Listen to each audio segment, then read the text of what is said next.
Nanawagan si Pangulong Ferdinand Marcos Jr. sa mga Pilipino na isabuhay ang kagitingan sa kanilang pang-araw-araw na buhay ngayong Huwebes, kasabay ng paggunita ng Araw ng Kagitingan.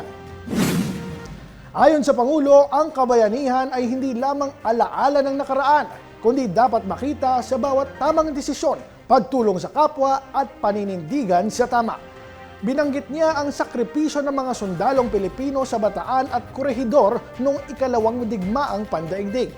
Ipinapaalala ng Araw ng Kagitingan ang fall o pagbagsak ng Bataan noong 1942 na sinundan ng Bataan Death March kung saan libu-libong sundalo ang namatay dahil sa gutom, pagod at pang-aabuso. Binigyang diin ni Marcos na ang diwa ng Kagitingan ay patuloy na gabay ng mga Pilipino sa kasalukuyan. Anya, ang tunay na lakas ng bansa ay nasusukat sa kakayahang bumangon at lumaban bilang isang nagkakaisang bansa sa kabila ng mga hamon.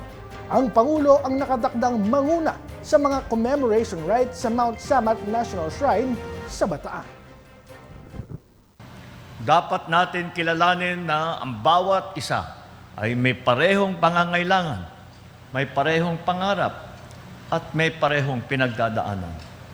Sa ganitong paraan, may papalalim natin ang ating tiwala sa pamahalaan, ang ating malasakit sa kapwa, at ang ating pagmahal sa ating bayan.